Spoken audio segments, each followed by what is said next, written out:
Good morning. Afternoon. Good afternoon. Good afternoon, everyone. Chaliye, let's begin. So you guys have already taken the classes for history, the ones sitting with me. Are you guys done with your Indian history? Have you studied it? Others? Zor se bolo. Ancient, medieval, art and culture, colonial, post-independence, and world. Are you guys done with that? Some are doing colonial India and post-independence. Okay. Good afternoon, everyone. All right. So students, before we begin, we directly jump to the point of this class. Let's have a little bit discussion pertaining to the course. I'm sure with the help of the multiple webinars that we have conducted, and apart from that, the information which we have given to you in the handouts, you understand that what you have enrolled yourself into. When we talk about the civil services examination, considering the multiplicity of stages, the level or the degree of manner in which we prepare for the examination keeps on changing. For prelims, we need different kind of preparation. Okay. For mains, especially when it comes to history and culture students, our manner of preparation needs to change a little bit. Keeping that in mind, I would like to ask my students, are you familiar with the previous year questions pertaining to GS1 examination? Are my students aware? Yes? Okay. GS1. When I talk about GS1 students, this is something which is 20 questions. Out of the 20 questions, 6 to 8 questions come from history and culture. Rest we have Indian society. Apart from that, we have geography. Okay. Out of the 6 to 8 questions that we are getting, since you guys are already familiar with the previous year papers, tell me what are the areas from which we get questions. Majority of the questions for that matter. Yes? Colonial. What else? Art and culture or kuch? Majority of the questions. आप लोग class में participate करेंगे. शर्मा शर्मी की कोई बात नहीं है. ये जो advanced class है, ये discussion के लिए है. I am here with you to discuss. I am not here to teach. You have already studied. You have already created the building blocks that you require for this particular stage of the classes students that we are taking. Please don't feel shy. This particular class is meant for making mistakes. You make mistakes here, you don't make mistake in the examination hall. So please feel free to ask questions provided they are relevant. Otherwise, I'll dismiss it. Okay. Now, in this class, students, the idea is that indeed we have art and culture. And apart from that, various aspects of colonial India. Now, the difference between the prelims and the mains examination is that the same topics are asked in such a manner that you need to have an analytical degree of understanding in history and culture so that you can answer the questions. Let's say you have been reading the NCERT religiously. Okay. Let's say you have been reading the NCERT religiously, and after that you feel pretty confident that, I have solved many questions of prelims. Yay. Now, the next day, what will happen? You tend to sit for your GS1 ka exam, okay, or you take a test paper, let's say. And suddenly, we have a question pertaining to Gupta numismatics. Now, the problem is that if we study the NCERT, if we study even some kind of coaching material, there are multiple aspects within art and culture pertaining to ancient and medieval, which are not covered in routine books. One such example is of a question from 2016, which was pertaining to Gupta numismatics. The second thing is that students, the demand of the questions is changing. How? We have open-ended questions. When I talk about open-ended questions, you might get a question like we get in essay papers also pertaining to the preservation and conservation and its significance pertaining to art and culture. In fact, we have a question like that in the previous year papers, wherein it was something around the lines that we need to preserve India's art and culture, and there was a directive given something like discuss. Now, these kind of questions are considered to be open-ended questions, wherein there is no one way to answer it. Moreover, it is something wherein you don't require a previous background of factual data. Rather, you need some kind of backing with respect to connection of that data. Only then you will be able to write some good answers. So, two things we need to tackle, that is new topics or unheard topics. When I say unheard topics, these include topics like I have told you for Gupta numismatics. Apart from that, the second point is open questions, open-ended questions. When I talk about open-ended questions, the applications are plenty. We have multiple questions in the GS1 examination which come with directives like critically analyze, comment. These are open-ended analytical questions. They may come pertaining to a personality. They may come pertaining to an event. Okay. These two will be the core areas in which we are going to focus in the GS1 advanced classes.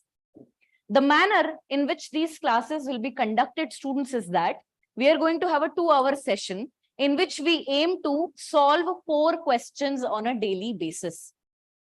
You are coming to the class not to look at me solving the answers. You will be coming to the class to write the answers on your own.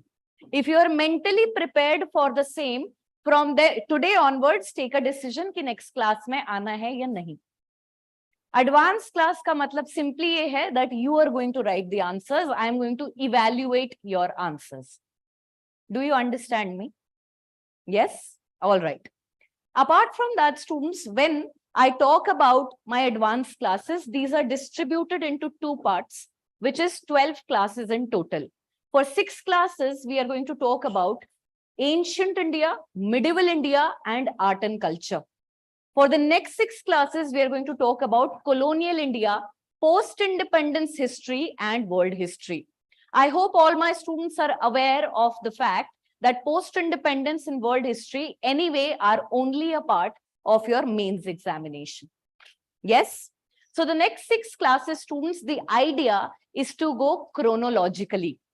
I will be introducing you to some new aspects, maybe some data on Indian coinage, some data on Indian inscriptions, some data pertaining to the foreign travelers during ancient and medieval period, some aspects of maritime trade and maritime history of ancient India, because of which we were known as one of the prosperous nations, at least in the ancient Indian period. Calling it nation would be incorrect, but one of the prosperous civilizations. Okay, so some of these aspects which are unheard, but there is a likelihood of such connected history questions to be appearing in the GS1 examination will be identified. Apart from that, the second choice of questions would be PYQs. That is the ones which have already appeared in the examination. And the third category which we are going to solve are going to be some questions that we are going to make up on our own. My plan in those 4 questions, students, is to do 2 PYQs every day, 1 question on an unheard topic, and apart from that, 1 question that we have made up. Got it? Now, when we talk about the first half of GS1 advanced classes, we are going to cover ancient medieval art and culture, and the plan is to move chronologically, which means that if in this class I am doing questions pertaining to Harappan civilization, Vedic culture, naturally in the next class we'll be talking about Mahajanpads and Mauryas. In today's class, I will be taking 15-20 minutes to journey you through the back questions or the PYQs that we have received till now. Because if we run through the PYQs, we'll catch an eye on the types of questions that you need to understand and practice upon. Moreover, Maybe you can also give me some suggestions that, ma'am, these things can be incorporated. It will enhance our preparation. Ultimately, it is going to be a two-way communication. Otherwise, it will become a rote learning class, and this is not a foundation class. Okay. So, yahan pe students, we have understood a little bit about the course and the manner in which the class will be taken. Proceeding further, let's have a look at some PYQs.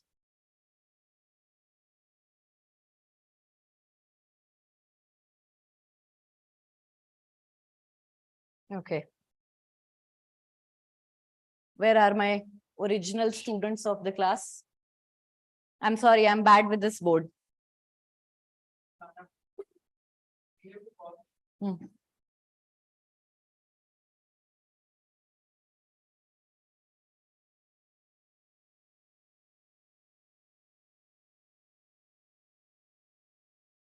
The PPT. Okay, I'll start with a joke that I read on LinkedIn 2-3 days back.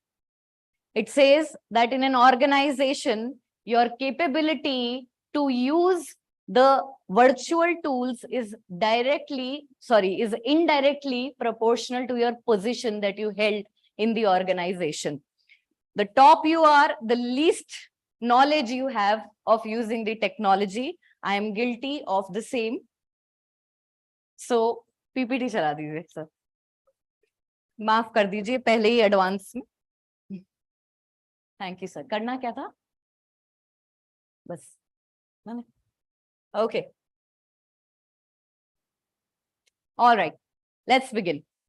Students, these are your previous year questions. We are starting from 2022. 23 के paper अभी होने ही वाले हैं. ठीक है. यहाँ पर students आप देखेंगे that I have collected all the questions pertaining to ancient, medieval, and art and culture. If you ask me about the distribution, I have told you in last 5 to 6 years, the general number of questions that we are receiving are total 6. 6 out of 20 are your ancient, medieval, and your history and culture questions. Out of those 6 questions, you will see that 50% questions on an average on every alternate year are coming from art and culture. Yani ke minimum 2, sometimes 4. In GS1 2020 examination, 4 questions came from art and culture. Naturally, if the number of art and culture is low, it will be balanced by the colonial Indian questions and vice versa. The expectation here is that we need to prepare good amount of questions pertaining to both art and culture and colonial India. Here, students, when we start from the year 2022, you can see, okay, let's do the reverse thing of it.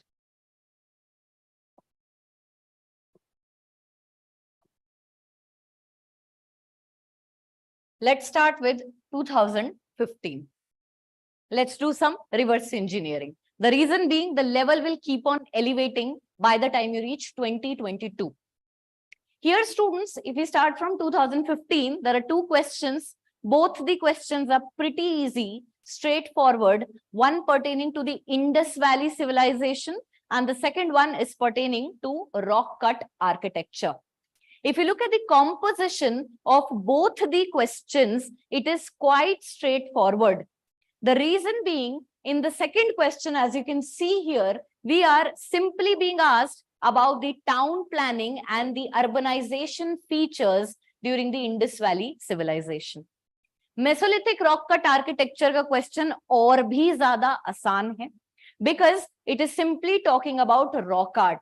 Even if you are aware of 4 to 5 facts and you have logic in your brain, you will understand that the prehistoric man could do no more than 5 to 10 things. And the answers would be quite easy to create in the first place. However, let's start moving up a little bit. Let's go to 2016 and look at the second question here. Kindly have a look at the second question.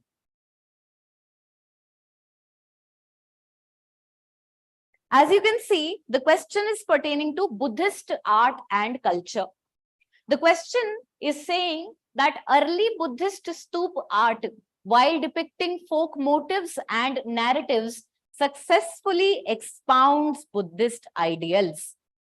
Keeping that in mind, you will take 30 seconds and tell me what do you understand by this question and what do you feel can be written as an answer of this question. My online students are also requested to put in your thoughts in the chat box.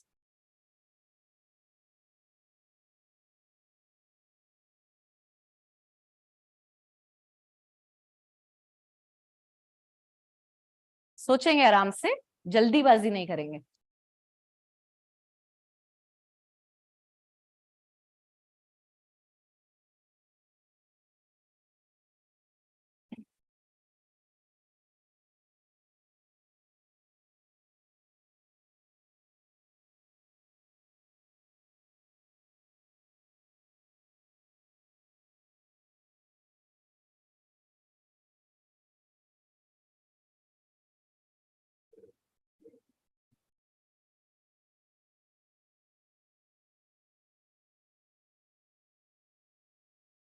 Whenever you are ready, kindly raise your hands.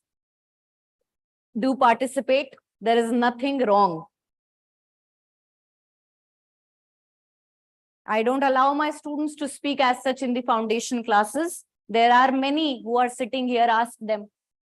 So right now I'm giving you the opportunity to speak up. Yes.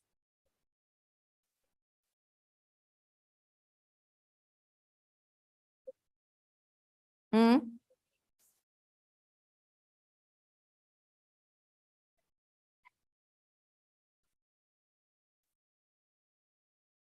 Hmm. Ideals को समझाने के लिए बुद्धा के. Okay. What else? Yes, बेटा. जोर से बोलेंगे. हाँ. कैसे? हम्म.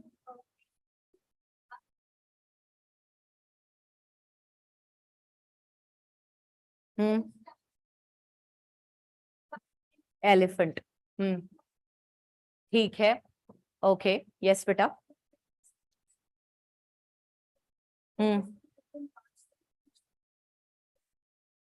Yup. Yes. Yes. Yes. Hmm.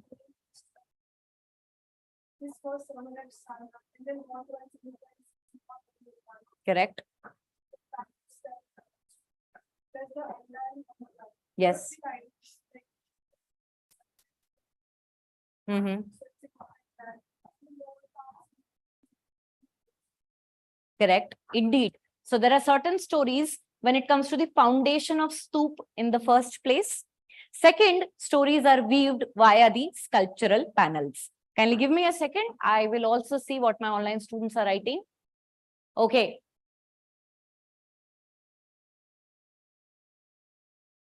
All right. Structure of stoop related to different ideology of Buddhism. Okay. This question, students, has two directions. This question has two directions. As you have rightly pointed out, there are multiple ideals which are reflected in the very creation of the stoop, wherein every element, including the anda, the toran, the harmika, have some or the other Buddhist philosophy to portray. Moreover, students, when we come towards the art part, okay, barring the architecture, when we come towards the art part, which is reflected in the sculptural representations, that is also something which will be reflecting Buddhist ideals.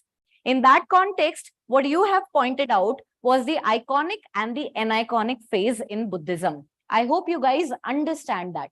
What is the iconic and aniconic phase in Buddhism? Hinayan, only depiction of Buddha in the form of symbols, and Mahayan in the form of humans. Okay, so there are two levels to which this answer can be given. If you are aware of the architectural elements, and what it symbolizes, then that would be a more accurate answer. If you are unaware of that, do you think it would be prudent to leave the answer altogether? In subjective questions, I hope you know, बचपन से पहली कक्षा से बताया जा रहा है बेटा पेपर पूरा अटेम्प्ट करके आना. ये चीज यहाँ पर अप्लाई होगी. Keeping that in mind, the second more detailed aspect that has been asked students in this question is pertaining to the sculptural differentiations, especially within the multiple sect of Buddhism, wherein we have at beginning the aniconic stage, Buddha is only represented in forms of symbols, such as the point that she has pointed out, which is the Queen Mahamaya's episode. It can be found in the narrative panels of both Bharhut and Sanchi. And then we see later on the emergence of sculptural schools like Mathura, Gandhar. And here we have Buddha being represented in human form. Keeping that in mind, my idea to actually take up this question is because we have two understandings of the same question. From that, you understand that there are multiple manners and perspectives from which a question can be written. In that context, do you think it is an open-ended question? When I talk about an open-ended question, do you think it is comparatively easier in comparison to some question which is more closed-ended? Let's say I would have taken up name of a specific sect, or I would have taken a name of a specific book. Will that answer or will that question become more easier or more difficult? So I hope that there is a common understanding between the students that whenever it is an open-ended question, their hands tend to shiver. That I don't know what to specifically write in that. This can be turned into your advantage as nobody knows. The level from 15 to 16 itself has elevated, and we are seeing that there is imbibing of more open-ended questions that is happening here. Proceeding further, students, एक साल आप ध्यान देते रहेंगे, आप देखिएगा कैसे ये बदलता है. 17 and 18.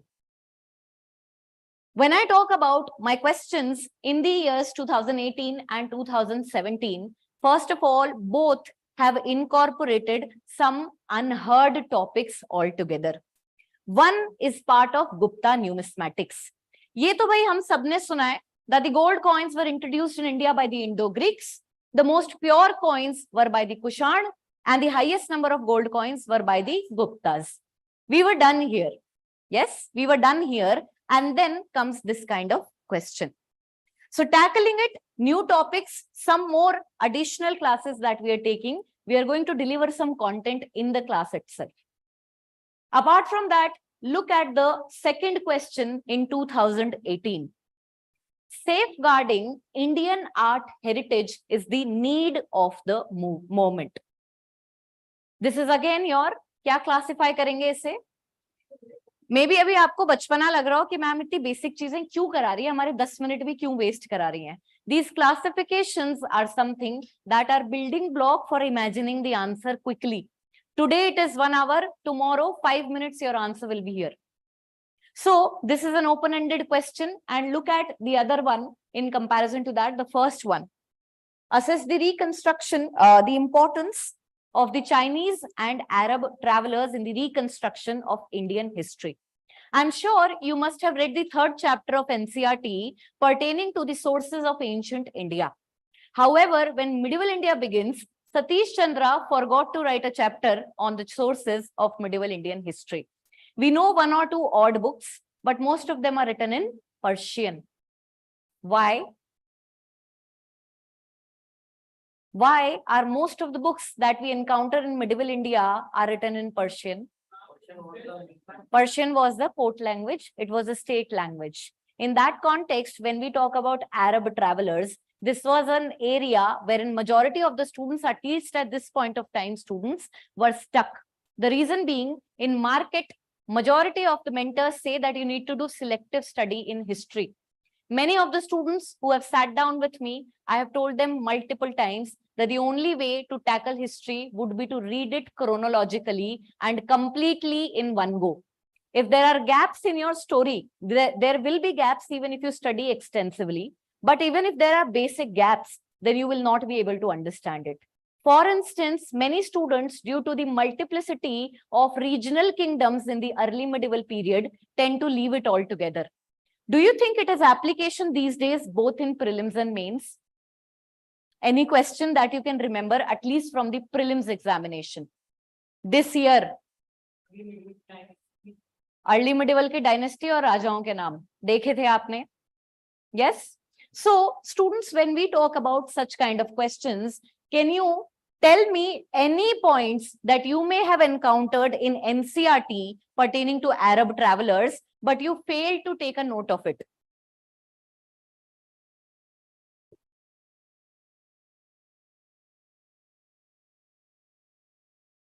पढ़ा है अरब ट्रैवलर्स के बारे में? अल Biruni, okay. Al Masudi. Tell me the time period, not like that. Tell me the time period where you encounter Ibn Battuta. Very good. Ibn Battuta, beta, not 11th century, little later. Muhammad bin Tughlaq. Tell me the time period. Al Masudi, कब पढ़ा है उसके बारे में आपने?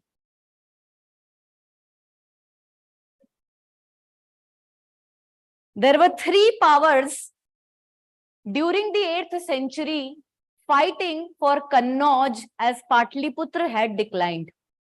These three powers were contesting for the seat of power of the previous ruler Harshvardhan. The seat is Kannauj. What is the name of the struggle? Tripartite struggle. Have you heard about people like Al-Masudi and Suleiman giving us information about the Rashtrakuta Empire, Pratihara Empire, and your Palas? Even if you don't know much about Al-Biruni, which was the exact answer, or for that matter, Ibn Battuta, you can give references of these and make a generalistic answer.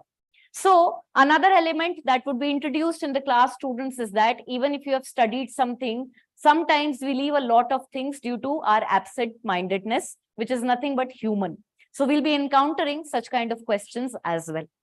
All right.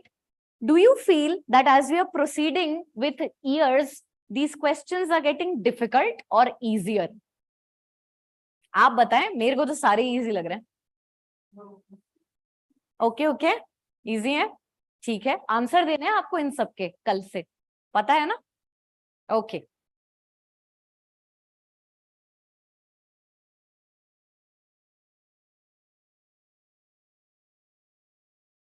Hmm. 2020 and 2021. 2019 students, we only got one question. Then it was compensated by majorly colonial India's questions. Okay. But the same thing is compensated in the next year. You can see the trends also. In 1 year, you get more percentage of art and culture questions. Next year, the percentage will change and you will get more questions from colonial India. Here, when I talk about the 2020 questions, all of them are well thought questions and most of them are open-ended. However, we have some unheard topics. Even if you have studied medieval India, I am damn sure at this moment that when I ask you about Persian literary sources, Abul फजल की अकबरनामा और बाबरनामा जो कि पहले चगताई तुर्की में लिखी गई थी, उसके अलावा आपको मुझे 5 नाम और बताने हैं. Tell me 5 Persian sources with the name of their author right now. No Akbarnama, no Babarnama. बेटा अल-बिरूनी का काम ये अरबिक में था पहले, फिर चेंज हुआ है. अबुल फजल छोड़ दो, इससे बाहर निकलो. Anything else? Kitab al-Hind is al-Biruni. Bernier is European. Humayun. Okay. Any Delhi Sultanate source? Suzuki Jahangiri. Very good. It is the memoirs of Jahangir. What else? अरे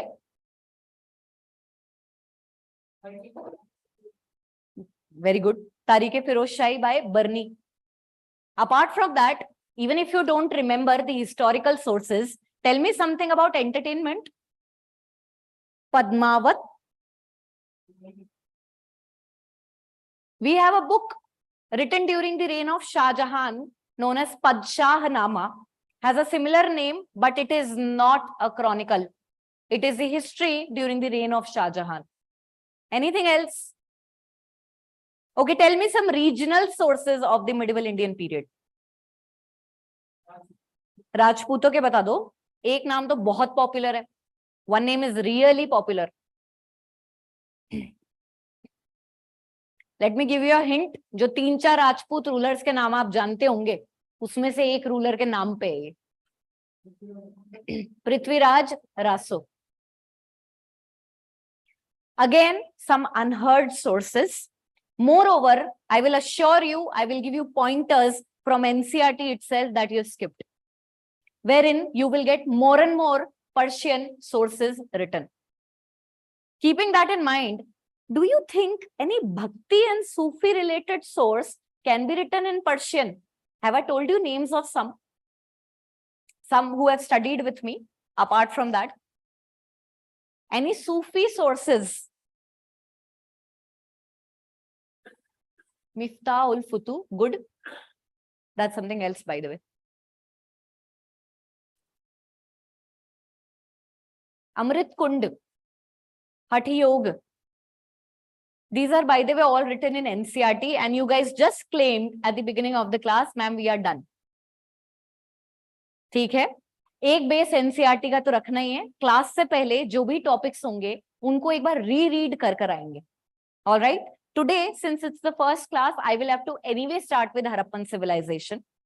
For tomorrow and for the next classes, I'll already tell you in advance what to read. These classes are not consecutive, so I expect that you will actually come after reading. Okay. Here, students, when we talk about such kind of questions, open-ended, unheard topics, 5 to 10 minutes discussion I'll do in the class. Hand to hand, you will give me answers.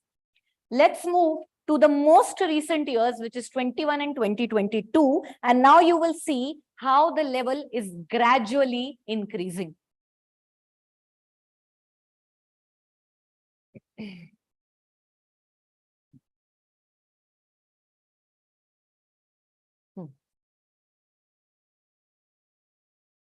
Please grasp the questions.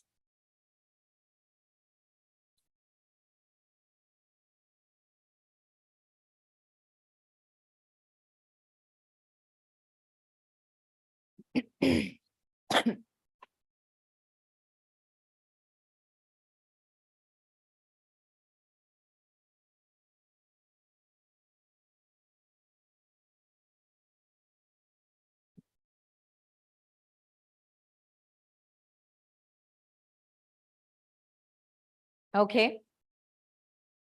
What are the two questions that are catching your eye? What are the two questions that are catching your eye that seems unanswerable? If none, तो चारों अभी के अभी बताने पड़ेंगे. 1 and 3. 1 and 3. Indeed, students, both the questions are open-ended questions. You will not get the content in routine books. These are thematic questions. Thematic questions are becoming the need of the hour. Hence, our habit till now, students, has been to understand history by moving forward from the reign of one ruler to other. We never inculcated a habit of taking a journey of India's economic history from the Harappan civilization till your early medieval period. For that matter, we have never taken the journey of language development in India, position of women in India, so on and so forth. From the entire analysis that you have seen here, your entire focus for GS1 should be on development of themes over event-centric questions, at least in the domain of art and culture. Keeping that in mind, we do have some standout topics wherein you can get direct questions such as Harappan civilization, Sangam literature, etc.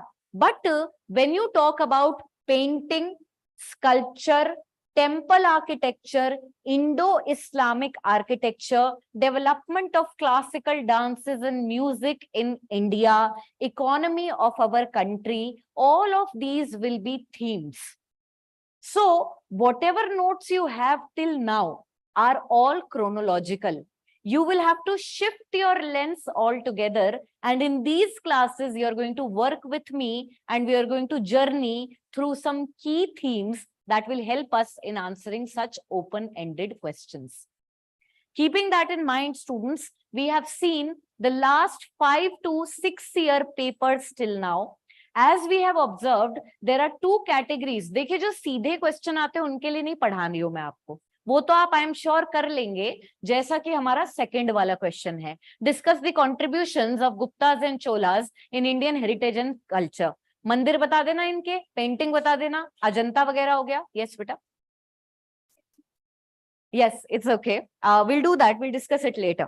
Okay, so मंदिरों के नाम बता दिए, painting के नाम बता दिए, sculpture के स्कूल के नाम बता दिए, and we are good to go. Yes, but when it comes to the first and third question, these are something that we'll tackle. Keeping that in mind, students, now let's come to the actual point. The actual point is that we are going to first start with ancient India. Before I start with ancient India, I want to do a simple exercise with my class and see how much of the index do you remember. I have forgotten everything, to be honest. So you will tell me.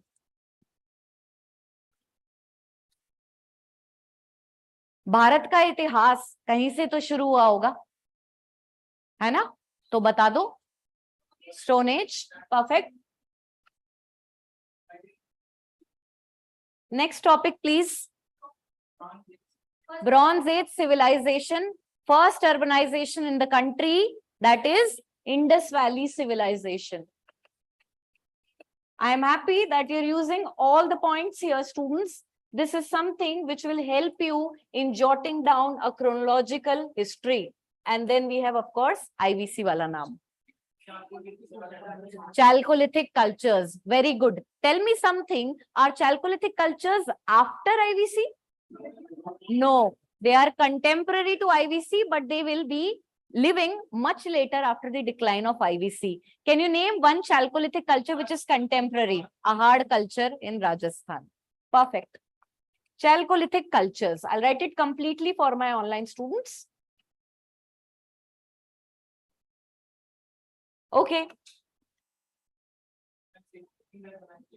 Huh? Second urbanization.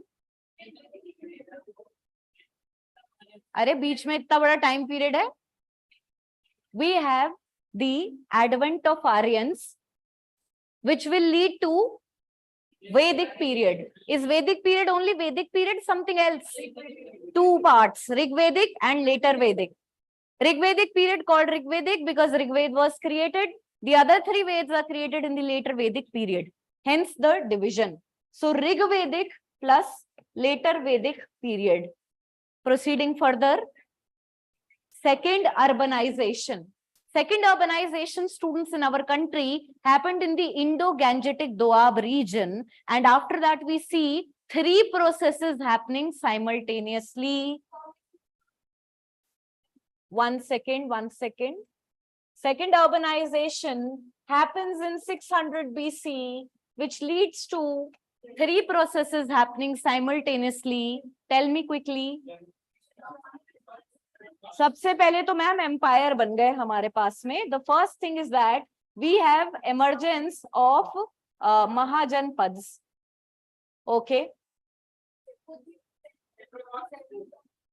There is a Brahmanical reaction. There is a reaction against the Brahmanical orthodoxy, which will culminate into the emergence of heterodox religions such as Jainism and Buddhism. Very good, Surbhi. Indeed. So, Jainism and Buddhism. Foreign invasions. Aryan invasion is a debunked theory. I hope you all know that. In that context, the first foreign invasions in our country will happen during the second urbanization by the name of Macedonian and Achaemenian invasions. Achaemenians were Persians, ठीक है? And when we talk Iranians, yes, you can say Iranian at this moment. These were Iranians. And when we talk about Macedonians, these are the Greeks. Okay, all right. So Iranian and Macedonian invasions. Perfect. क्या आता है इसके बाद में? अब क्या होगा? The emergence of second urbanization and the Mahajanapads will lead to the formation of first centralized kingdom. First तो नहीं है वैसे, मगध भी था हमारे पास में, लेकिन extent wise almost the entire subcontinent has been covered by the Mauryas. Okay, so we have the centralized empire of Mauryas. Post-Mauryan period, 200 BCE to 300 AD. When I write post-Mauryan period here, let me quickly divide my country into some directions. Central plus East, Deccan, and Deep South. North plus Northwest. Line से बोलोगे. Indo-Greek, Shakas, Parthians and Kushan. जब line से याद रखोगे तो ही कोई फायदा है, ईयर्स किसी को याद नहीं रहते. Indo Greeks, Shakas, Parthians, Kushan. Central plus east, the last Magadh ruler Dhananand, on account of being extremely corrupt, was killed by Chandragupta Maurya in order to start the Mauryan Empire. The last Mauryan king, Brihadrat, was killed by a ruler who wanted to re-establish the Hindu or the Brahmanical culture. Pushyamitra Shunga. Shungas plus Kanvas. Central plus East के अंदर ही हमारा cradle of civilization है क्या?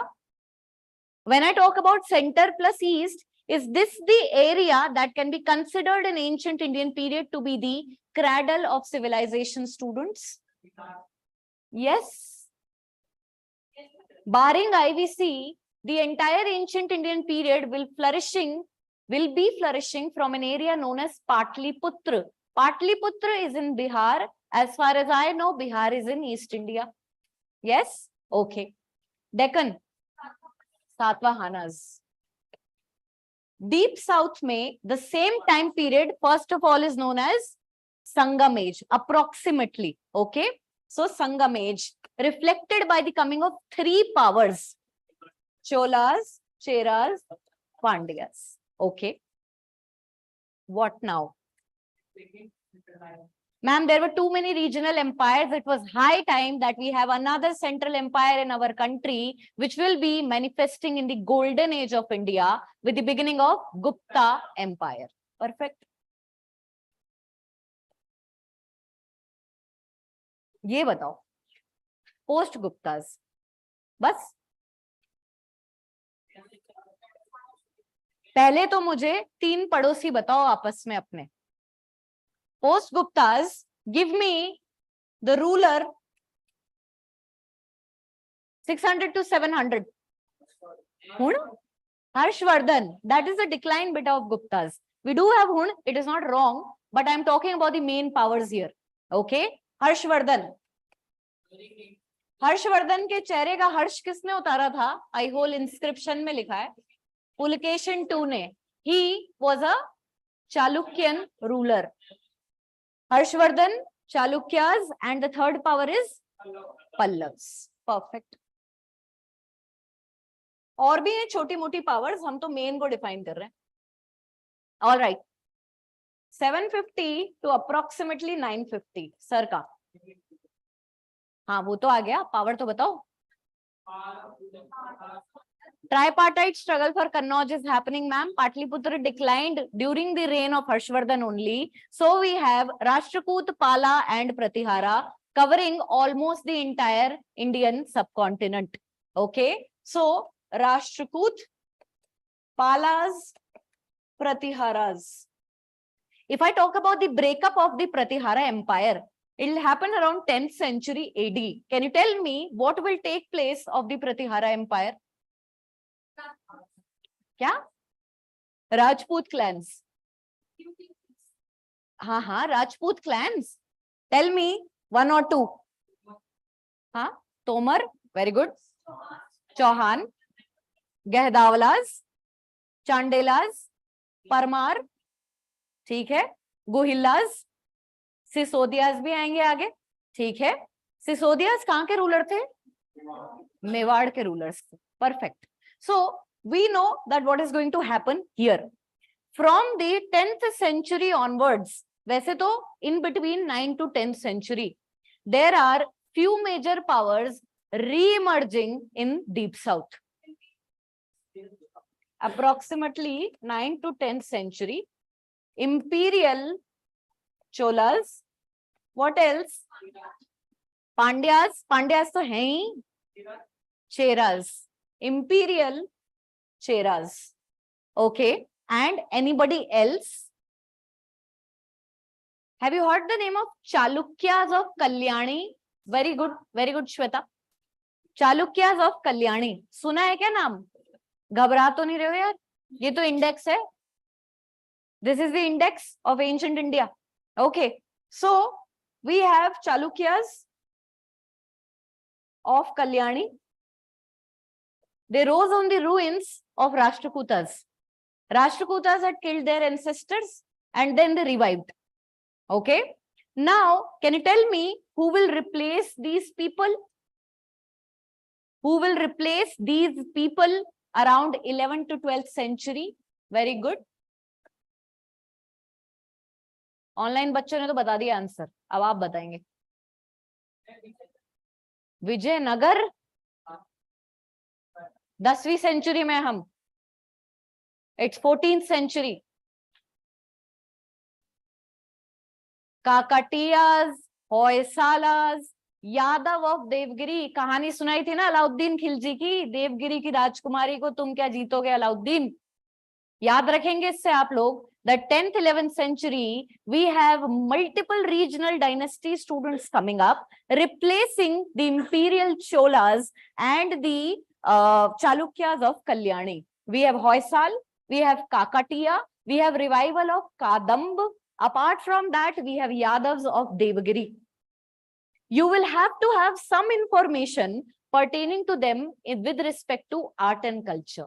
Why? Because in temple architecture, Hoysal temples stand out. Can anyone tell me why? Star-shaped plan. Perfect. Hoysal, dynasty, capital? Helbid, Dwar Samudra. Okay. Hoysaleshwar temple is a star-shaped temple made out of soapstone, which is malleable in nature. Keeping that in mind, let's say you have an open-ended question wherein you are asked to point out some of the most intrinsic designs or some of the most exquisite designs actually that were created as a part of Indian temples. Then you will have to take examples of multiple regional dynasties. All right. So I'm very happy that you understand the placement of it. Medieval is quite straightforward, so I'm not having a discussion on that. Keeping that in mind, let's go back to the beginning. Stone Age, we have only one area which is actually mains worthy, and already there is a question in PYQs. Rock cut architecture, technically not architecture, rock art. We were creating animals, we were creating humans, painting, not creating. We were painting humans, we were painting animals. Okay. And this area or this paintings have been found from Upper Paleolithic period and Mesolithic period.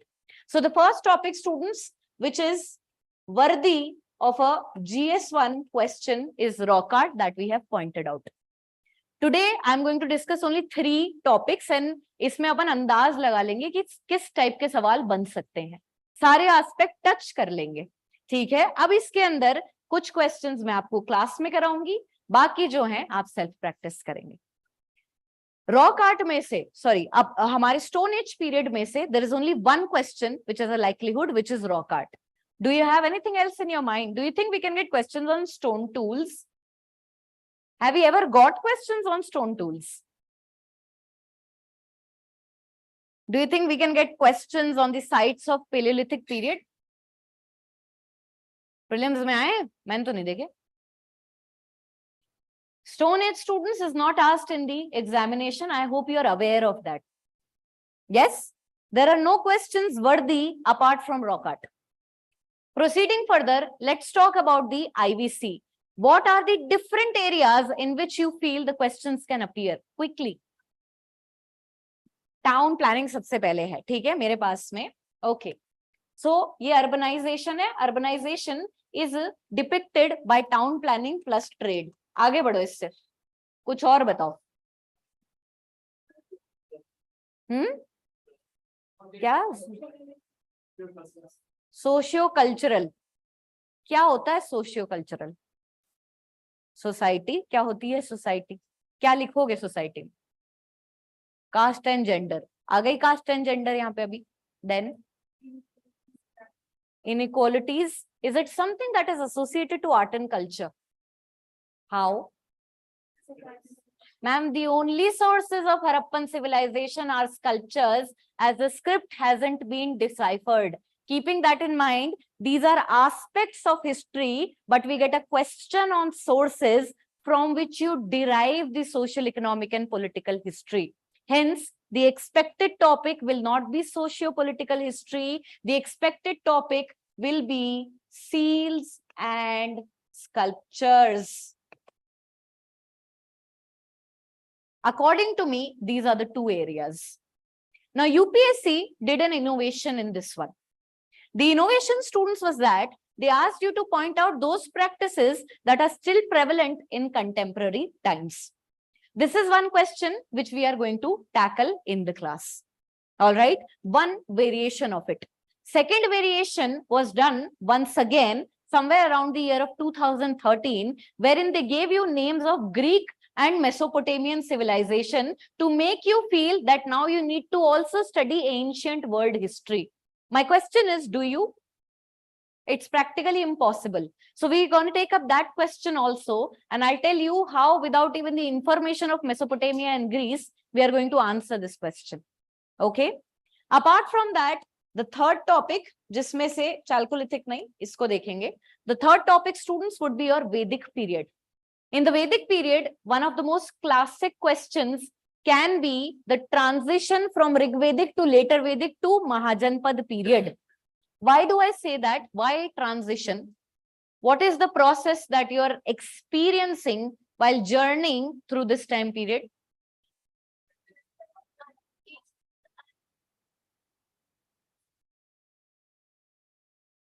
हाँ,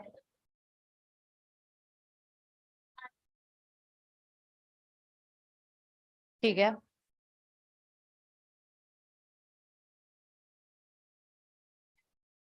ठीक है, perfect. There are social, political, economic, and cultural changes that can be witnessed when you journey from the Rigvedic to the later Vedic to the Mahajanpad period. One of the most classic questions, and will help you develop the concept of themes. Okay, so one question, one expected question can be on the transition. लिख लो यार. These are expected topics. History का best part क्या होता है? जो भी BA MA कर रहे हैं उनसे पूछ के आना. 8 क्वेश्चन आते हैं, 4 करने हैं. हम लोग क्या करते थे? अंदाज लगा लेते थे कि यार इसके ऊपर तो इस टॉपिक में से और कुछ बन ही नहीं सकता. Keeping that in mind, students, आप लोग पहले ही अपने आप को फेमिलियराइज करेंगे that when I talk about any topic, there are only n number of ways, there are only 4 to 5 ways in which you can find questions appearing. इसके अलावा और क्या आपको लगता है? हड़प्पन सिविलाइजेशन की स्क्रिप्ट डिसाइफर करने को दे देंगे क्या? यस, चलो. Transition, what else can you think? Okay, one aspect, students, can be, we can take out political history as a theme, we can take out economic history as a theme. Quickly जल्दी निकले बेटा, जल्दी, disturbance हो रही है. Okay. So, can I use the theme political history? Can I use the theme social history or economic history and then create a trend from your Rigvedic period to the Mahajanpad period? Okay. So, in that, you can focus specifically on society, economy and the political structure. All right. What else? क्या लगता है आपको? क्या आ सकता है Rigvedic later Vedic period में? Sorry बेटा, literary sources. Good indeed. Sanskrit की डेवलपमेंट हुई है यहाँ पे. Can we get a literary survey pertaining to the most earliest formation in Sanskrit language? Can you get a question maybe in which you have to understand or make the examiner understand about what are Veds, their content, what is Brahman, what is Aranyak, what is Upanishad, and how these form the basis of the Vedic plus Brahmanical culture? Yes. So sources, Sanskrit plus sources of Rigvedic plus later Vedic period. Or major nature and religion, that will come in this transition. Here we can write culture as well. When we say society, it includes religious practices. Okay. हमने time में आगे तो comparison कर लिया महाजनपद तक, पीछे से नहीं हो सकता है भाई. Do we have any comparison from the Harappan civilization? Can we do that? Can we compare Harappan civilization and Rigvedic civilization? The best questions from the Vedic period, students, will come only on comparison. And that comparison can be on either ways. Maybe till the Mahajanpat period and maybe from the Harappan civilization. Hence, when you talk about Harappan to second urbanization period, you are going to create some 500-word articles for yourself covering themes of economy, society, polity, and culture. ठीक है? These are the expected questions. Am I missing something? Do you feel that there can be anything else here? Anything else?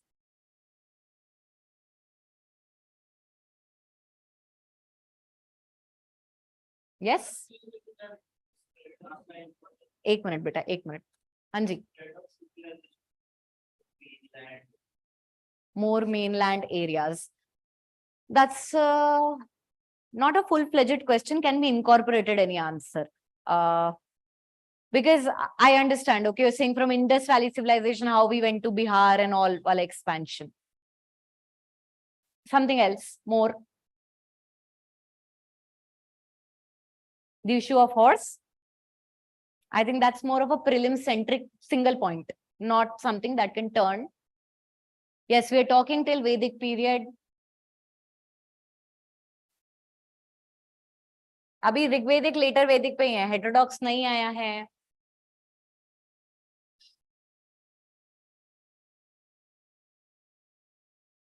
Okay. There are two words here, students, two keywords: Bronze Age, Iron Age. Yes. Do you think that can be incorporated to create a question altogether? Okay. Can we not only travel from civilization to civilization, can we move from age to age as well? There are some classic features associated to Bronze Age, some classic features associated to Iron Age, and in between is a Rigvedic period. Keeping that in mind, one journey can be seen in the context of Bronze Age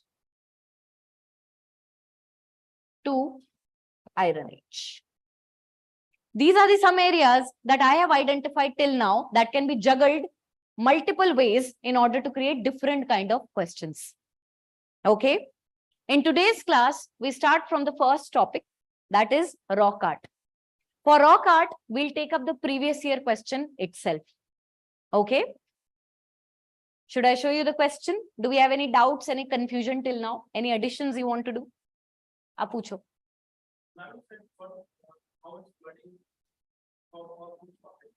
वापस बोलना बेटा. 500 words के thematic social transition from Harappan civilization to Mahajanpat period. Thematic 500 words write-ups. You have all the content in your notes. You have to take out those specific lines and keep it as a survey. All right? ठीक है.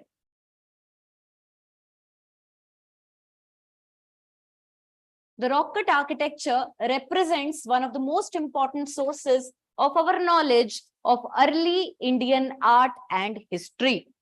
Before we start practicing this question, I will quickly refresh your memory pertaining to rock art. Okay? When we talk about rock art, students, it is nothing but paintings left by our earliest ancestors who used to live in caves. The cave clusters that we have found in this respect are found in Uttar Pradesh, Madhya Pradesh, and many parts of South India.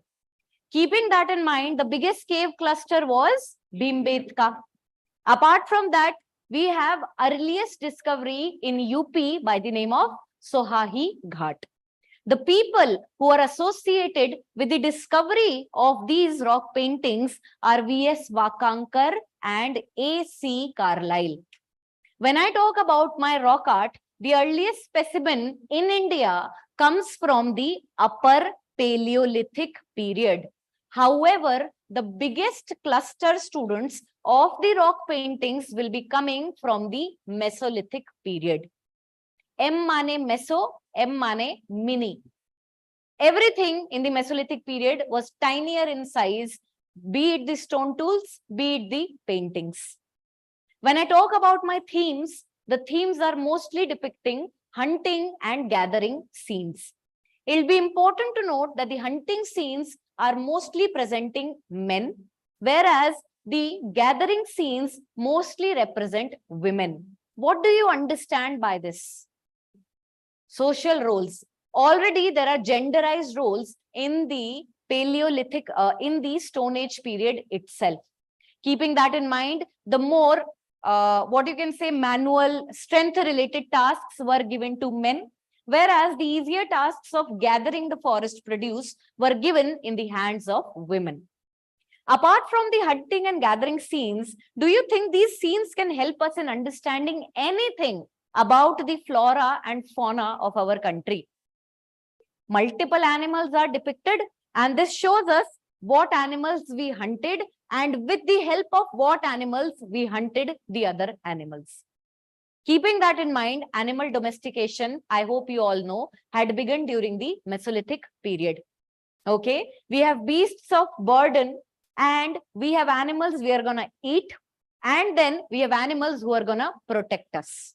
Okay, keeping that in mind, the picturization is done on the walls of these caves.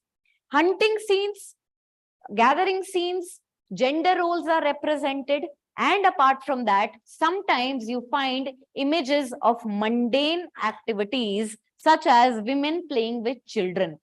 These things are also insights into understanding the concept of childhood. Few days back, I was having a chat with some of my students from the batch, and I told them, don't you think that childhood is a very modern phenomena? If you talk about ancient India, medieval India, people of the age of 12, 13, 14 are becoming kings. Okay, women used to be a grown-up at the age of 6, considering child marriage. Okay, and it is only in the colonial period and post-colonial period that you will see this idea कि इतने साल से इतने साल की पढ़ाई होती है, बच्चे का काम ये होता है, इतनी उम्र तक चाइल्ड लेबर होती है. ठीक है, यहाँ पर स्टूडेंट्स हमारे पास में एक अर्लीस्ट इंसाइट्स आ रहे हैं via these images. In that context, I have understood my themes. I have understood the distribution. I have also understood that these are an important source of understanding the social structure, and apart from that, the subsistence pattern of these people. Hunting and gathering ही तो subsistence है इनका, ठीक है? In conclusion, I can say that rock art is a very good mirror or very good peek hole to understand about our ancestors, the manner in which they thought, and how step by step we have reached to what we are in contemporary times. This is a small introduction of rock art for you guys. Here is the question, 5 minutes. लिखो, answer लिखो. Formulation भी practice के time ही बताऊंगी. अभी आप लोग raw अपने हिसाब से जो आप आंसर प्रैक्टिस करते आए हैं वो करेंगे. 5 minutes. It's 5:57.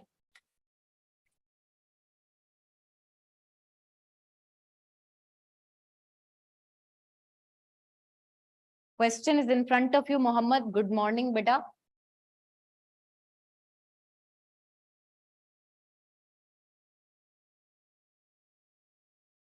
The question on rock art.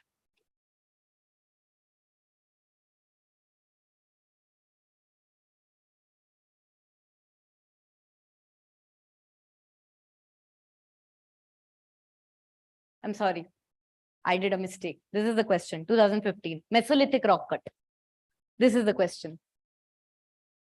I took the rock cut architecture wala question, didn't see it properly. Kindly rectify online students also. This is the question. Mesolithic rock cut architecture. Because I've told you about rock art from the Stone Age period. That is your rock cut architecture across ancient India.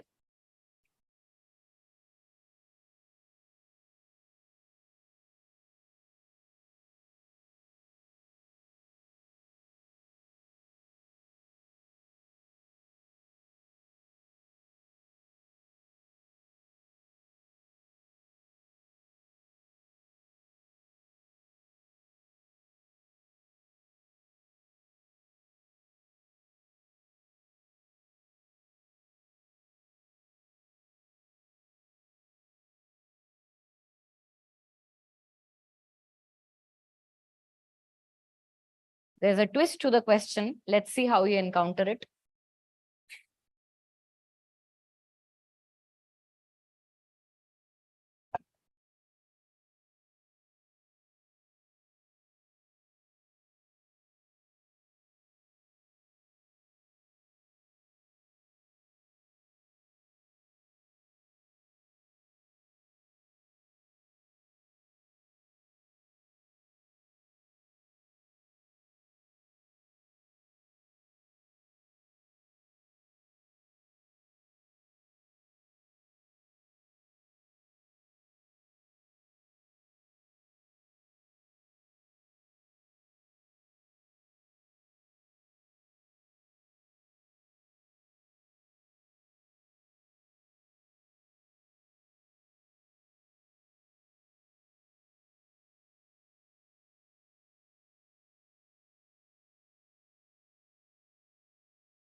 Time's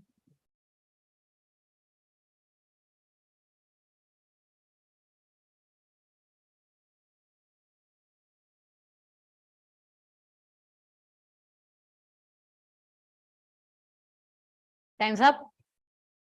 Gave you 2 minutes extra. 1. Okay.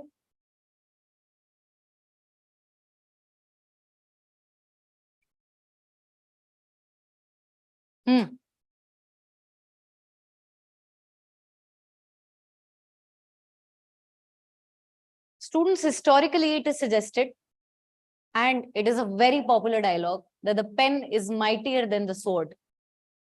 When we talk about Mahatma Gandhi and you talk about his South African experiment, he was sheerly becoming a leader on account of being someone who has a law background, number one, of course, but he was a very good orator when it came to English language. And he was one person who was very good at writing. Keeping that in mind, majority of the freedom fighters, especially the ones who was working in INC, all of the people had these backgrounds. All of the political leaders, all of the civil servants, they were very well aware of history and culture. Secondly, their analysis and how to note it down to make the masses realize that the Britishers are doing bad with you. आपके sir पे ये जिम्मेदारी तो नहीं है, ठीक है? आपको तो सिर्फ मेंस के आंसर लिखने हैं. Keeping that in mind, आपका एनालिसिस उस लेवल का तो नहीं चाह रहे, लेकिन उसे 30% के लेवल पर तो आप लाएंगे. Writing is an acquired art. Now, let's see that first of all, when you think of a question, how do you block it out? कि मैं अपने आंसर को कैसे लिखूंगी? सबसे पहले क्या सोचते हैं आप? क्या आप कोई डिवाइडेशन करने की कोशिश करते हैं आंसर के अंदर, या फिर सीधे बस पेन उठाया और जो जो आता है देखी जाएगी एंड में कनेक्ट हो रहा है या नहीं हो रहा? What do you do? Divided into what? Introduction, body, conclusion. Do you genuinely do that? Yes. Most of the answers that are coming online, I understand that there is lack of space, but there is no arrangement in the answers. Okay, wait for a second. From today onwards, as a part of my personal belief and my personal experience, I would like to share something with you. If you start dividing your answer into 3 parts and think in that direction, it will always have a sense of starting and ending. When I was your age and I was doing my undergraduation, a teacher of mine used to always tell me, your answers beginning is very good, but at the end of it, it seems like कि आपको नींद आ रही थी तो आपने कुछ भी लिख दिया. So sometimes what happens when we start writing the answer, the Shakespeare comes out. And by the time we are ending it, we just want to end the answer. That should not happen. And that will only happen when you have already made a mindset so as to how my answer will travel from introduction to body to conclusion. So अभी तो हम practice ही कर रहे हैं, habit बना लेंगे कि हम अपनी स्क्रीन को या व्हाटएवर हमारे पास में जो पेज है उसको डिवाइड करके पूरे आंसर को एक तरफ देखें, जिससे कि कनेक्ट देखना आ जाए कि वाकई में इंट्रोडक्शन, बॉडी और कंक्लूजन में कोई कनेक्ट है क्या. This is the first thing. Second thing, students, if you look at the question, there is a thing called directive. What are directives? Keywords? No. Directives is the direction given to the question. What is the directive in this question? Critically analyze. 2 directives I have told you. 3 actually. Critically analyze, comment, and assess. This will drive your question towards the point wherein the examiner himself or herself is not sure whether the statement which is preceding my directive is correct or not, or is it open for debate. In this question, while on the first part, you have been asked that whether the Mesolithic rock cut architecture, rock paintings are something that are telling us about the cultural history. This is something which is correct.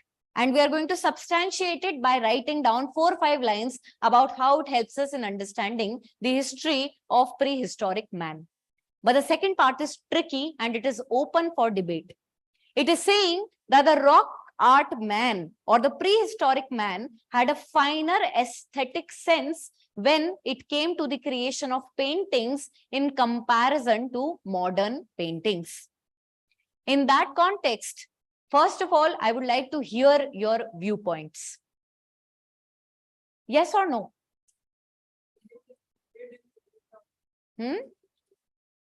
पहले तो ये बोलो कि ma'am मुझे क्या modern paintings भी पढ़नी पड़ेंगी क्या इसको आंसर करने के लिए? पहले तो ये सोचो. Do you need examples of modern paintings?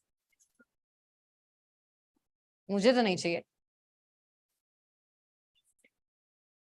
Only popular culture references. Will I actually study for it? No. What is the guarantee similar question will be repeated later? Will I go for the generals or the specifics? If I say modern paintings, क्या क्या याद आ रहा है तुम्हें? Raja Ravi Varma. When I say modern, modern माने modern Indian history नहीं, contemporary times बोलते हैं इसे.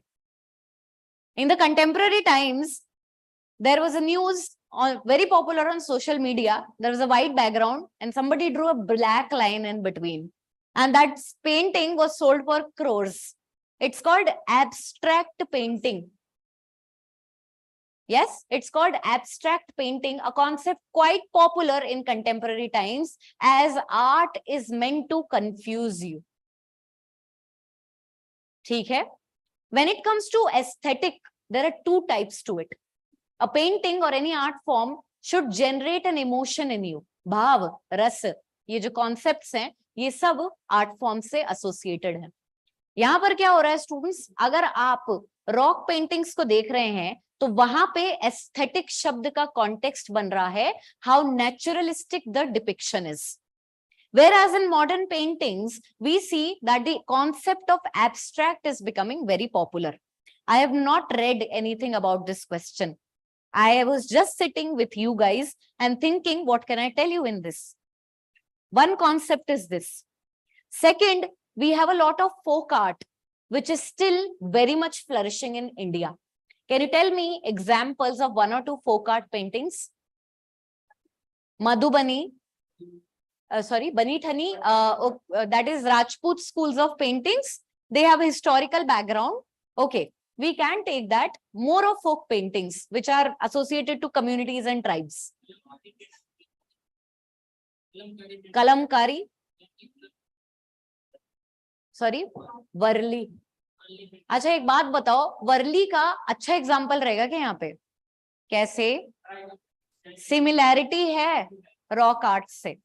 Moreover, students, if I talk about, let's say, kalamkari paintings, do you think kalamkari paintings have a fine aesthetic and there is a very intricate depiction of motives in the kalamkari paintings? In that context, this statement is up for debate and it is your choice wherever side you want to land. If you ask me, I always tell my students to go through the middle path, wherein we will definitely uphold some aesthetic elements of the rock paintings of Mesolithic period, but we will not demean the contemporary art, as the notions and the manner with which we view the world as time progresses changes. At that point of time, our emotions were related to survival. Today, our emotions are more towards manipulating ourselves and people around us. We are not under consistent threat कि शेर आके मुझे खा जाएगा. ठीक है, वो चीजें गई और वो उन इमोशंस से काम करते थे और हम आज के इमोशंस से काम करते हैं, wherein there are more problems such as mental issues which are probably reflected in contemporary art. I don't need to write about the artists, but I know the themes, don't I? And don't you? Themes तो idea होगा ना paintings क्या बनेंगी आज के time पर. ठीक है, keeping that in mind, students, you will see that when we talk about okay, so keeping that in mind, when we talk about this particular question, go for a middle answer. ये तो मेरे initial comments हैं आप लोगों के लिए. Now, please tell me what you have written as a part of introduction, what you have written as a part of body and conclusion. You may raise your hands. Feel free to embarrass yourselves. You will learn only this way. Online students, क्या कर रहे हैं? विशाखा बेटा, Either I explain in English or Hindi. Where is your answer? Tell me that first.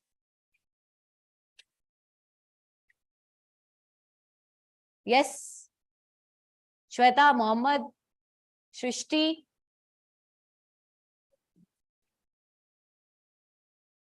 I have given you enough context. Okay, one student is demanding to get context about Mesolithic paintings. There is a book called NCERT. Read it.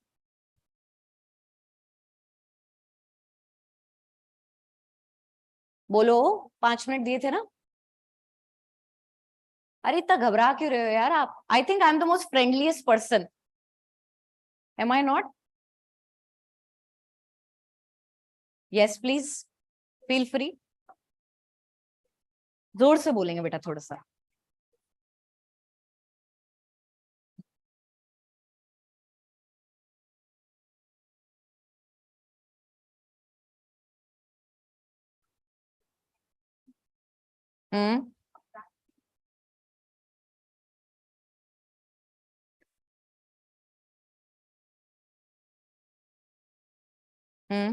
बस introduction बताओ आप तो मुझे. ये आप proceed कर गए. Just you have taken the introduction and you have defined the Mesolithic rock art. Okay, others?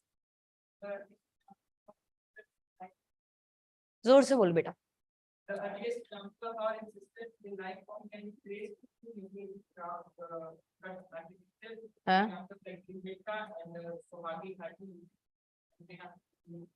ठीक है. So 2 students have answered, and what I can feel is that we take a keyword and we define it in the introduction. This is one of the best, easiest way to start any question. In the introduction, don't do too much kalakari. Sometimes many students write answers via WhatsApp text. ठीक है? Please don't do that. Take any keyword, and any keyword क्या होता है? एक ही keyword होता है question के अंदर. यहाँ पर keyword क्या है? Mesolithic rock art है. ठीक है?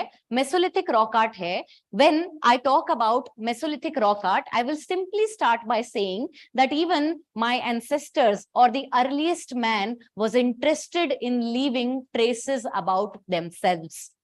Every man wants to be remembered. Do you want to be remembered? Definitely. तभी तो IAS बनना है आपको, है ना? तो यहाँ पर students आप देखेंगे that this is nothing but a reflection of humans' need to be remembered. Keeping that in mind, the earliest sources that were left by our ancestors made by their own hands, barring archaeology, are paintings. When we talk about these paintings, their definition and their themes is something that will be entering the body part. So you can write down the sample answer with me in case you are not writing.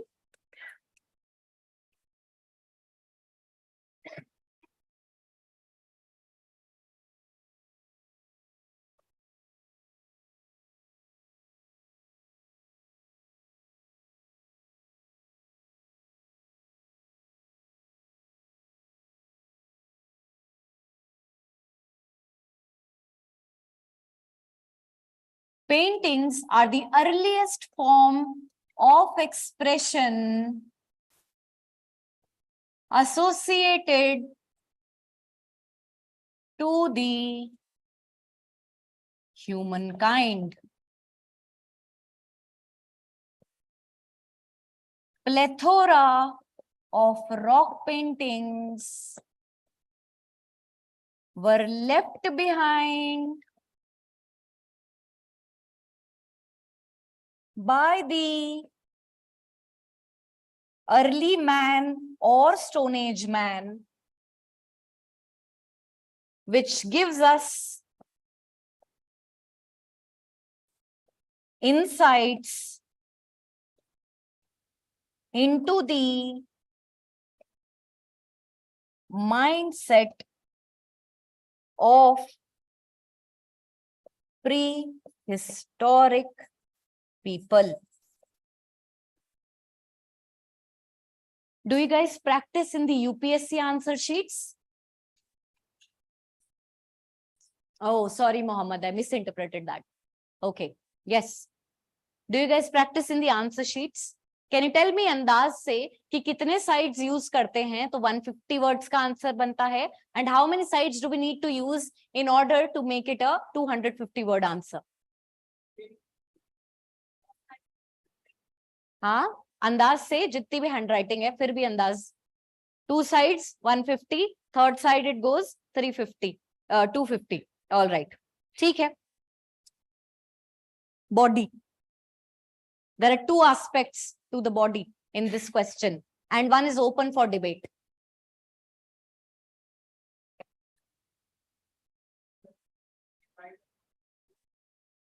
I cannot write about. You have to write about. मेरे दिन गए.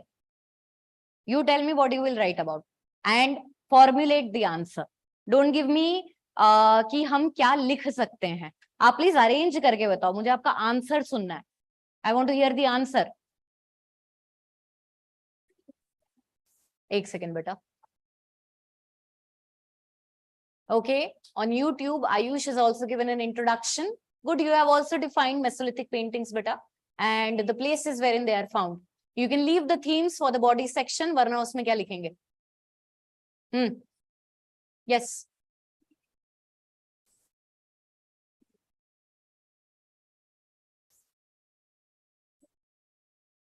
How it is representing the early life. ठीक है. How it is a source of history is one aspect of it. ये तो तुम सब कर लोगे. मुझे तो second aspect पूछना है. Aesthetic sense better in comparison to modern paintings. Do you agree? No? Some are saying yes. मैं तो डिप्लोमैट हूं और तुम्हें भी डिप्लोमैट ही बनना है. 50-50 बताओ क्या लिखोगे. चलो ठीक है. अगर आप प्रॉपरली आज डिफाइन नहीं कर पा रहे, आई होप आपको आज की क्लास से तो डायरेक्शन मिल गया होगा कि मैं किस तरह से क्लास लेने वाली हूँ. आपको काम करना पड़ेगा क्लास में मेरे साथ. माहौल बना के आएंगे आंसर लिखने. ठीक है. यहाँ पर students let's divide it. See the sources part I am sure you guys will be doing anyway. Okay. First part of the question would be in direction to understand how it is a source of understanding the various aspects of human life, considering the subsistence pattern, students, which is going to be hunting plus gathering. Apart from that, we come to know about the gender roles, as I have told you. Apart from this, we also come to know about the flora and fauna, some aspects. Okay.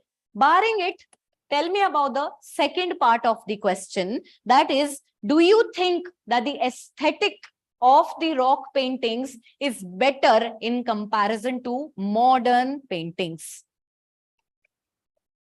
Positive, negative.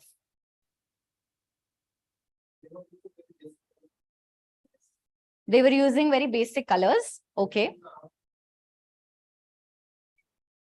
Primitive painting tools. Okay. Day-to-day life depiction is a theme. But that doesn't define aesthetic. Aesthetic means the conceivement of the painting. I have told you one line, yeah? Do you remember? The ones who have studied with me, one line from NCERT. Humans were depicted in a specific way and animals were depicted in a specific way in rock art. Animal naturalistic, humans stylistic. What is stylistic? Depiction like this is stylistic, and naturalistic I can't do. Okay, so here students, we see that when we talk about the aesthetic even of the rock art, it has multiple opinions. Some parts actually have a aesthetic backing, such as the depiction of animals. However, humans are depicted stylistically. The formation or the manner in which they're depicted is relatively crude. Okay. Moreover, the stylistic depiction of humans is something that is very close to the depictions of modern paintings, which are also symbolic in nature and abstract in conceivement. This is one idea. Let's talk about, you have told me one point, tell me one point on the negative side as well. Maybe retrace the modern paintings and come back here. Okay.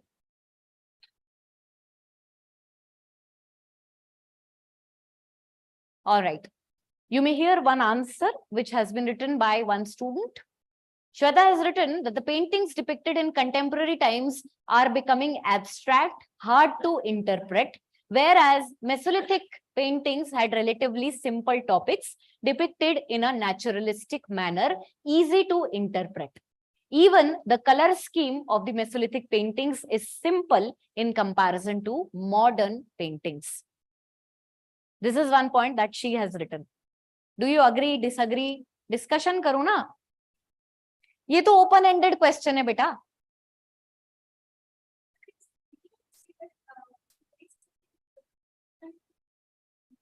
Yep. Yep.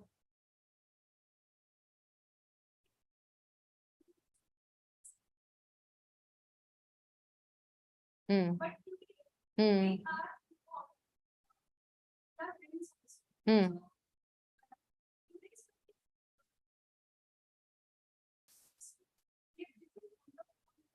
Hmm.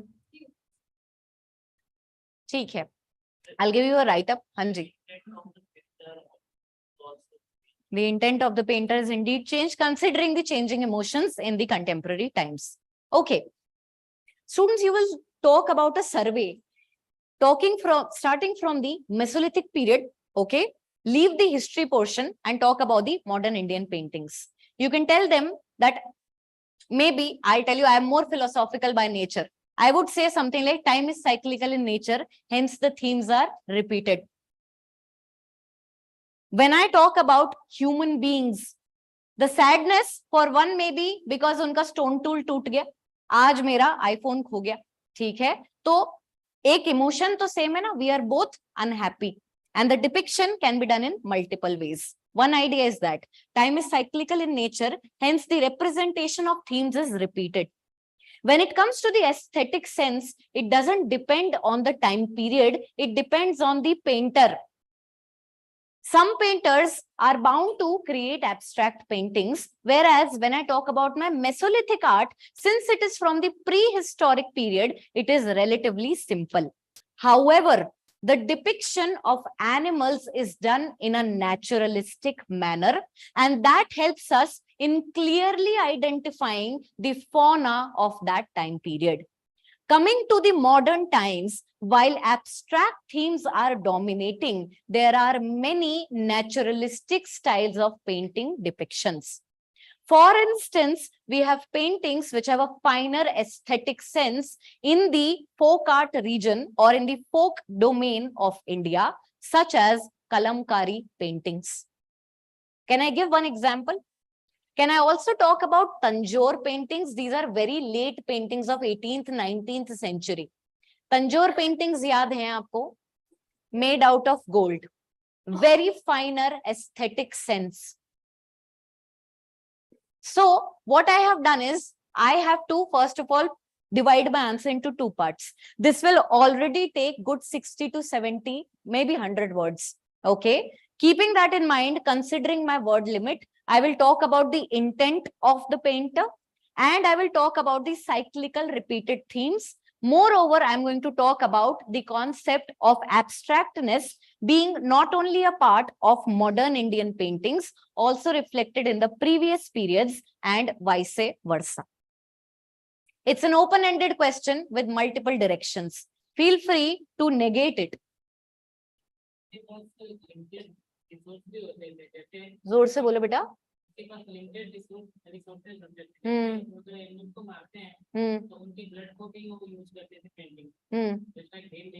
वो तो of course वो quality आएगी ही नहीं. आपको क्या लगता है इस टाइम पे फ्रेस्को बन रहे हैं? Do you think frescoes are created at this point of time? What is the difference between a fresco and a normal rock painting? There's a coating of lime plaster for better retention and the colors students will come out better. Okay. Keeping that in mind, can I use another slide? You can copy it down from there. Is anyone trying to add something? कोई कुछ बोल रहा था? Okay. First part of my sources is done. Second half, students, I am going to talk about that.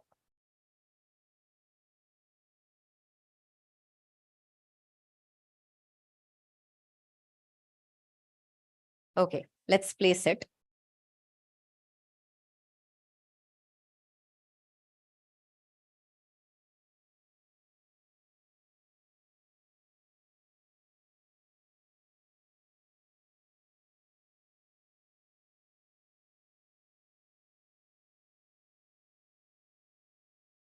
Okay.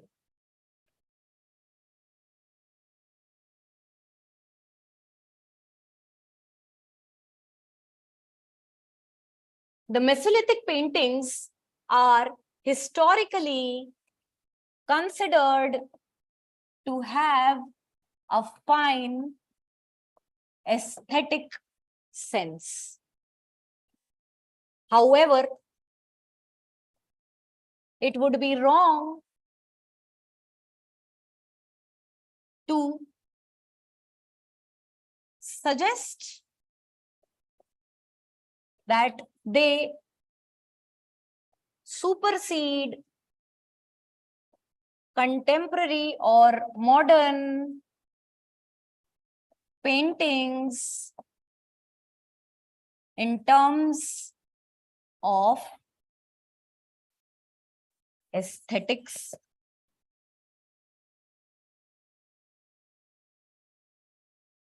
In Mesolithic art, while animals, पहले उनके बारे में लिखेंगे, while animals were depicted stylistically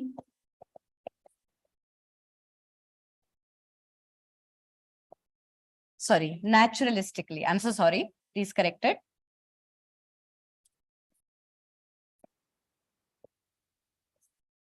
Naturally, humans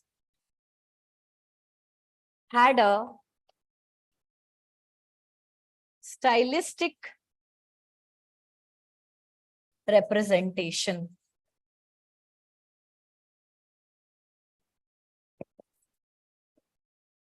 This stylistic representation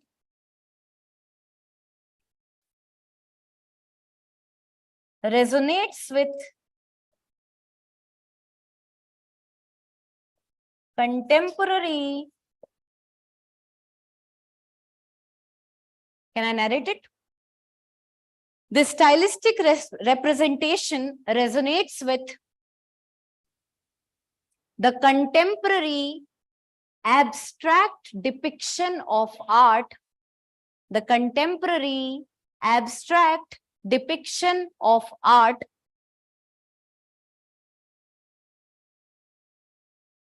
hence comparing the both would not be correct.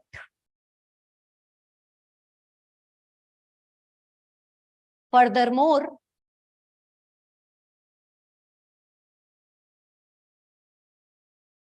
the themes were cyclical in nature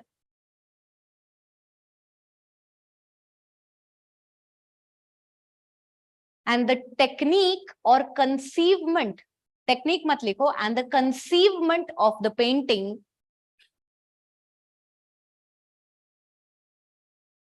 depended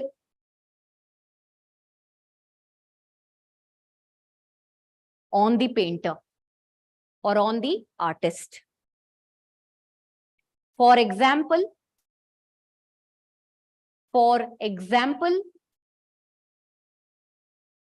Tanjore paintings, मैं आपको थोड़ा सा extra content लिखवा रही हूं, कट कर लेना आप लोग इसको बाद में, स्लैश कलमकारी पेंटिंग्स और फड पेंटिंग्स, फड PHAD राजस्थान, और फड paintings have an equal aesthetic sense.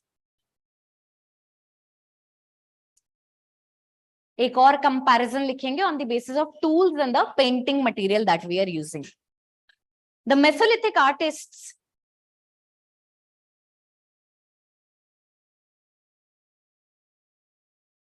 utilized archaic माने something which is very ancient, gone. Okay, they utilized archaic tools and colors which cannot be compared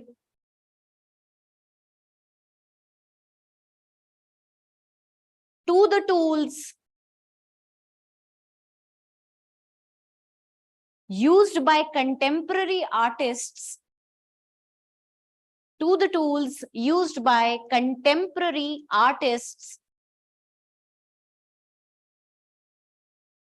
which in turn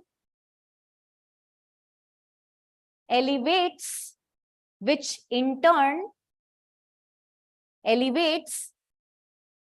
aesthetic level,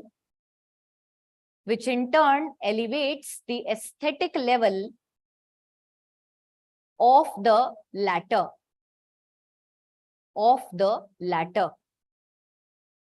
I've given you multiple points. A little bit rearrangement needs to be done.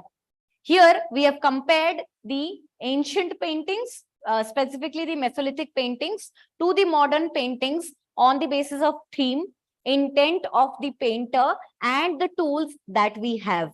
Keeping that in mind, we have arrived at a neutral conclusion that it is cyclical in nature, wherein if one aspect of Mesolithic paintings is aesthetic, then even in the modern paintings, we have certain kind of painting schools or folk art traditions that imbibe that finer aesthetic quality. Keeping that in mind, चलिए last part आ गया हमारे पास. कैसे conclude करेंगे? क्या करोगे conclude करने के लिए?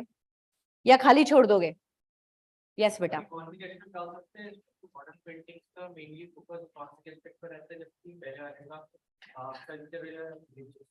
Good. Different angle to it. So, my online students also please listen.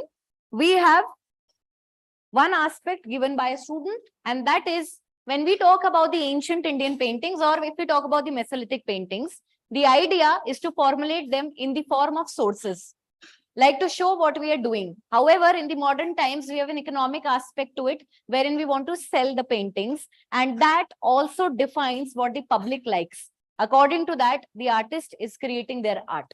Okay, one point. What else? बहुत तरीके होते हैं आंसर करने के. ये ओपन एंडेड क्वेश्चंस है, मजा आना चाहिए आपको इनको आंसर करने में.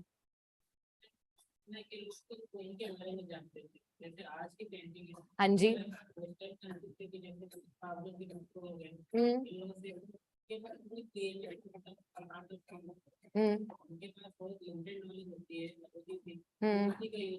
उसी का यूज करते थे. Actually, one more thing, students, I would like to tell you. Don't you think that your conclusion should go in the direction of what you've written in the body? तो थोड़ा सा उसको भी arrange करके बताएंगे.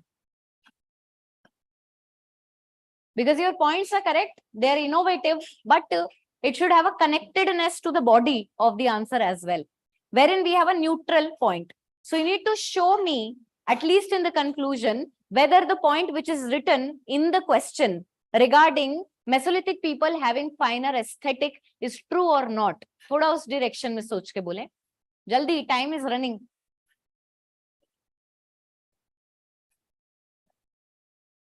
Online students, कहाँ गए?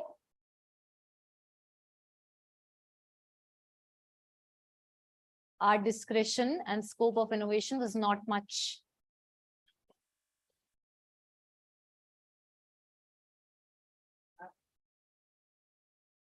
एक सेकेंड बेटा.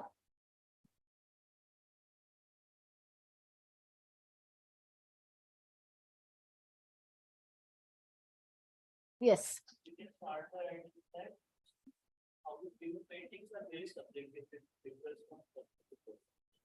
Come again, beta.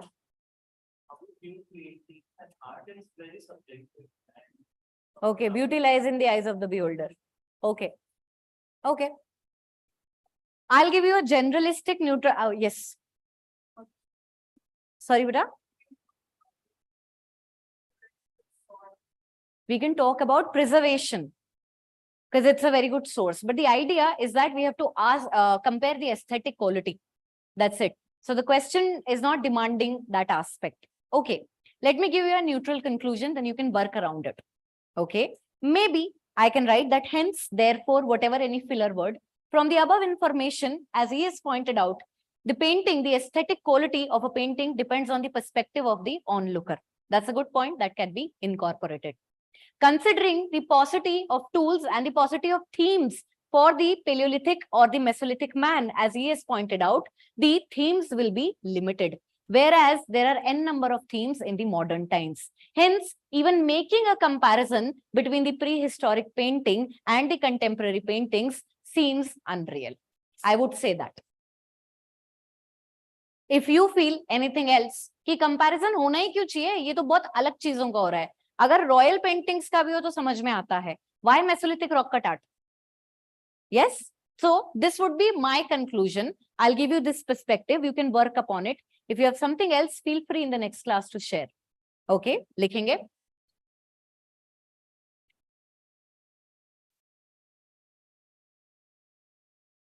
Okay, Shweta. Simple. Okay. Hence, comma, from the above information, hence, from the above information,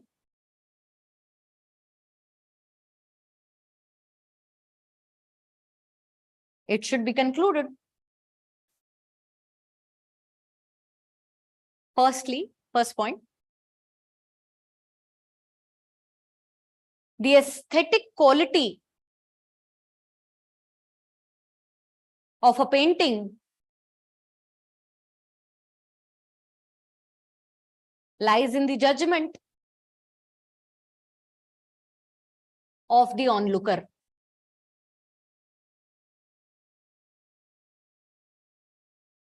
Sorry, beta. Onlooker. Onlooker. Okay. Second point. Moreover,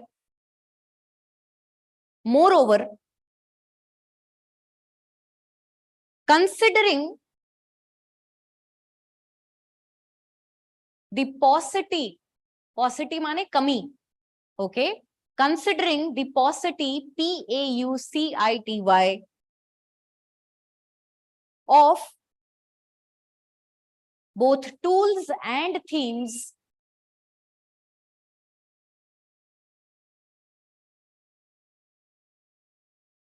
it would be unfair to compare the aesthetic quality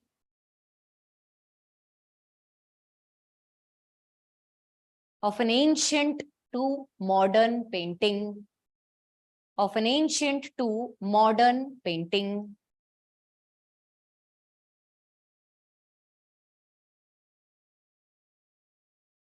Good, Monica. You have done the reverse of what I have said. I started with Mesolithic rock art and then came to the point that comparing it to modern painting is incorrect. And she has started with modern paintings and how they have indeed a good aesthetic, which is something which is lacking in this question. And then she is proceeding towards the Mesolithic period, suggesting that there are many similarities, yet considering the crudeness of the time period, we cannot clearly compare them. Okay, so I would leave the answer hanging.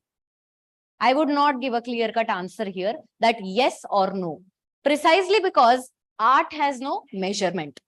Okay, now this is one question, students, that we have done for today. Bhagna nahi hai abhi, ruk jao.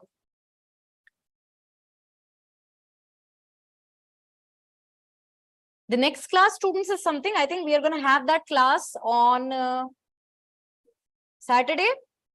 Okay, we are going to start with the actual first topic of ancient India, that is Indus Valley civilization. There are 2 PYQs from last 10 years pertaining to the change in continuity element of IVC. I would like you to attempt that question in advance. I will definitely incorporate one question that is a little bit new, wherein we need more information. Apart from IVC, we will also tackle 2 questions from the Vedic period. So 2 from IVC and 2 from the Vedic period. I have already made you realize कि हमारे पास में कहाँ से सवाल आ सकते हैं. ठीक है, तो थोड़ा सा प्रिपेयर होके आएंगे, एडवांस में रीडिंग करके आएंगे एंड प्लीज क्लास के अंदर पार्टिसिपेट करेंगे. ऑल्सो जो स्टूडेंट्स नहीं इंटरेस्टेड होंगे, मुझे पता है नेक्स्ट क्लास में आप 50% होने वाले हैं. होंगे क्या? Will you be coming to the class? Yes? All right. Thank you so much. Any doubts? Okay. Yes, you should study and come.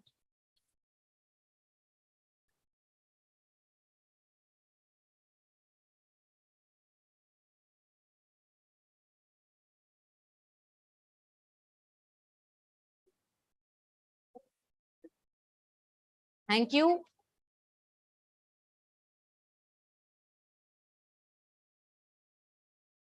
How to overcome writing consciousness? Beta, by writing more.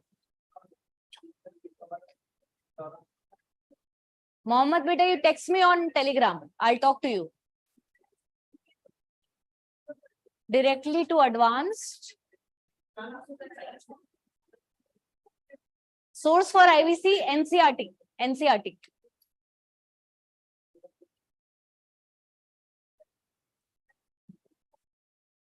Okay, the topics with a topic will be IVC and the Rigvedic and later Vedic period. Some advice on the basics. Start with the old NCERT written by R.S. Sharma of class 11th. And read the 2 chapters on Harappan civilization, Vedic period.